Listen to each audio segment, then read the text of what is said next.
Assalamualaikum warahmatullahi wabarakatuh. Di sini kami dari kelompok 4 ingin mempresentasikan materi korupsi dan pencegahannya dalam perspektif Islam, mata kuliah agama Islam.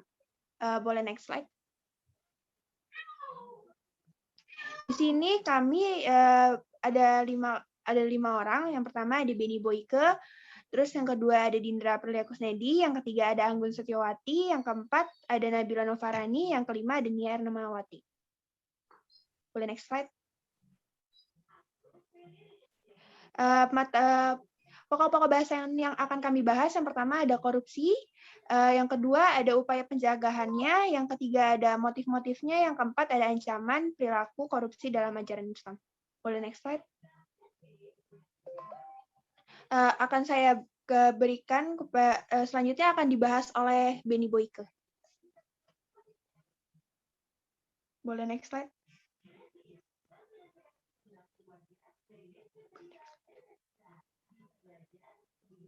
Pertama, pengertian korupsi. Istilah kata korupsi yang kita kenal saat ini berasal dari bahasa Latin corruptio atau corruptus, yang diambil dari suatu bahasa Latin yang lebih tua, yaitu corrumpere. Dari bahasa Latin tersebut, kemudian dikenal istilah corruption atau corrupt dalam bahasa Inggris. Istilah bahasa Prancisnya, corruption, menurut bahasa Belandanya, korupti atau korupti, yang kemudian diadaptasi dalam bahasa Indonesia dengan kata korupsi. Boleh next. Menurut Sudarto, istilah koruptio mempunyai arti kerusakan. Dalam bahasa Sanskerta, di dalam naskah kuno Negara Kertagama, istilah korup arti harfiahnya adalah rusak. Perkataan korupsi juga digunakan untuk menunjukkan kepada perbuatan yang rusak, busuk, bejat, tidak jujur, yang disangkut pautkan dengan ketidakjujuran seseorang berkaitan dengan keuangan. Secara harfiah, arti kata korupsi adalah kebusukan, keburukan, kebejatan, ketidakjujuran, dapat disuap, tidak bermoral, penyimpangan dari kesucian. Dalam Undang-Undang Anti Korupsi Malaysia, digunakan istilah kata rasuah diambil dari istilah bahasa Arab rishwah. Menurut Kamus Umum Arab Indonesia, artinya sama dengan korupsi. Rishwah atau suap secara terminologis berarti pemberian yang diberikan seorang kepada hakim atau lainnya untuk memenangkan perkaranya dengan cara yang tidak dibenarkan atau untuk memperoleh kedudukan. Menurut Subekti dan Citro Sudibyo, dalam kamus hukumnya, yang dimaksud korupsi adalah korupsi, perbuatan curang, tindak pidana yang merugikan negara. Secara yuridis, pengertian korupsi, baik arti maupun jenisnya, telah dirumuskan di dalam Undang-Undang Nomor 31 Tahun 1999 tentang pemberantasan tindak pidana korupsi, Undang-Undang Nomor 20 Tahun 2001 tentang perubahan atas Nomor 31 Tahun 1999 tentang pemberantasan tindak pidana korupsi, dan undang-undang sebelumnya, yaitu Undang-Undang Nomor 3 Tahun 1971. Dalam pengertian yuridis, pengertian korupsi tidak hanya terbatas kepada perbuatan yang memenuhi rumusan delik dapat merugikan keuangan negara atau perekonomian negara, tetapi meliputi juga perbuatan-perbuatan lain yang memenuhi rumusan delik yang menurut sifatnya merugikan masyarakat atau orang perseorangan.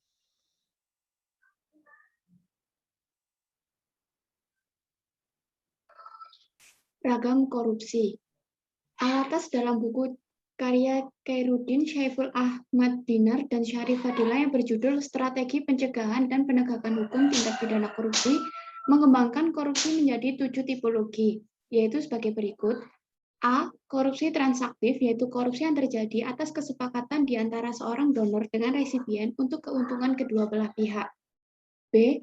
Korupsi eksortif, yaitu korupsi yang melibatkan penekanan dan pemaksaan untuk menghindari bahaya bagi mereka yang terlibat atau orang-orang yang dekat dengan pelaku korupsi. C. Korupsi investif, yaitu korupsi yang berawal dari tawaran yang merupakan investasi untuk mengantisipasi adanya keuntungan di masa datang. D. Korupsi nepotisik, yaitu korupsi yang terjadi karena perlakuan khusus baik dalam pengangkatan kantor publik maupun pemberian proyek-proyek bagi keluarga dekat. E. Korupsi otogenik, yaitu korupsi yang terjadi ketika seorang pejabat mendapat keuntungan karena memiliki pengetahuan sebagai orang dalam atau insiders information tentang berbagai kebijakan publik yang seharusnya dirahasiakan. F. Korupsi suportif, yaitu perlindungan atau penguatan korupsi yang menjadi intrik kekuasaan dan bahkan kekerasan. Dan G. Korupsi defensif, yaitu korupsi yang dilakukan dalam rangka mempertahankan diri dari pemerasan. Baik, selanjutnya akan saya lanjutkan mengenai hukum korupsi. Menurut syariat Islam, perilaku suap menyuap adalah sangat tercela karena Islam sangat memperhatikan keselamatan harta seorang serta mengantisipasinya supaya tidak berpindah tangan secara tidak sah. Sebagaimana halnya kasus suap menyuap. Perpindahan harta tersebut tidak dibenarkan karena penyuap menyerahkan hartanya dengan harapan menerima suap pejabat atau hakim dapat menuruti kehendak penyuapnya. Secara tegas, Islam mengharamkan umatnya menempuh jalan suap, baik kepada penyuap, penerima suap, maupun perantaranya. Ini disebabkan karena suap dapat menyebarkan kerusakan dan kezaliman dalam masyarakat. Dari suaplah muncul permainan hukum pemuterbalikan fakta, yang benar menjadi salah dan yang salah menjadi bebas, sehingga orang tidak dapat memperoleh hak-haknya sebagaimana mestinya. Boleh di next slide? Berdasarkan dalil Al-Quran Surah Al-Baqarah ayat 188. Allah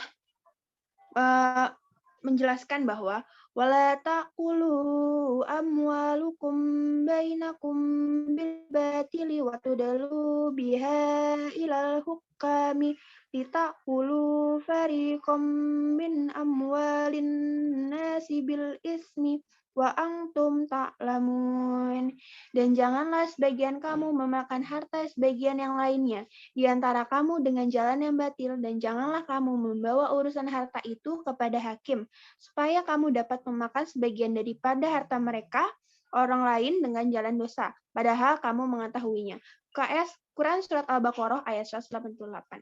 Ayat di atas menerangkan tentang larangan mengambil harta orang lain secara batil, yaitu memperoleh harta dari orang lain dengan tidak saling ridho, atau salah satu dari kedua pihak merasa terpaksa, dalam bentuk dan cara apapun. Suap adalah salah satunya, karena suap dapat menyebabkan dipermainkannya suatu hukum. Larangan di atas berarti haram, maka suap itu haram. Daftar Pustaka, Pujiono, SH 2017. Upaya pencegahan korupsi. Yang pertama melalui jalur budaya, yaitu menghilangkan budaya hadiah yang diberikan kepada orang yang memiliki wewenang dalam urusan publik bertujuan untuk memperlancar segala urusan yang diinginkan. Menghilangkan budaya instan dengan cara mengikis jalur yang seharusnya dilalui, namun jalur itu dilewati begitu saja dengan menghilangkan etos kerja. Perlunya membangun budaya kritis dan akuntabilitas pada masyarakat, sehingga tidak memberi ruang bagi pelaku tindak pidana korupsi. Bisa di next slide. Kedua, melalui jalur pendidikan, yaitu merumuskan dan membumikan mata pelajaran civic education agar menumbuhkan nilai kejujuran, keadilan, dan kebenaran terhadap anak didik. Mendorong para akademisi untuk terus melakukan berbagai penelitian dan seminar tentang masalah korupsi. Yang ketiga, jalur pemimpin, yaitu memilih pemimpin yang seakidah dan seiman, baik kepribadiannya, bertakwa, bermoral, dan memiliki intelektual yang baik, berjiwa negarawan dan visioner, dan mengutamakan kepentingan rakyatnya. Selanjutnya, motif-motif korupsi terbagi dua, yaitu faktor internal, seperti sifat rakus, gaya hidup konsumtif, moral manusia yang kurang kuat, dan kurang bersyukur. Lalu untuk faktor eksternal, ada faktor politik dan kekuasaan, faktor hukum, faktor ekonomi, faktor organisasi. Lalu terdapat motif lainnya, yaitu in order to motive atau motif tujuan, selalu berkaitan dengan harta benda. Motif ini tidak berdiri sendiri, akan tetapi dipengaruhi oleh tradisi dan perilaku sebelumnya yang telah membiasakan tindakan korupsi. Contohnya yaitu melakukan korupsi karena faktor solidaritas. Lalu adanya sistem yang memungkinkan terjadinya korupsi karena adanya Undang-Undang Nomor 4 1999 dan Nomor Undang-Undang 22 1999 yang menyatakan bahwa DPRD mempunyai kewenangan untuk mengatur anggarannya sendiri, serta karena informan ikut masuk menjadi panitia anggaran. Contoh ketiga yaitu mendapatkan uang. Motif lainnya yaitu because motif atau motif penyebab, dipengaruhi oleh keinginan seseorang untuk mencapai posisi tertentu, sehingga mendorong terjadinya tindakan korupsi. Contohnya yaitu untuk mendapatkan jabatan dan untuk mendapatkan pekerjaan. Selanjutnya, ancaman perilaku korupsi dalam ajaran Islam. Agama Islam pada dasarnya lebih merupakan imbauan moral, meskipun agama juga memberikan sanksi hukum bagi pelaku yang melakukan suatu jarimah atau tindakan kriminalitas seperti korupsi.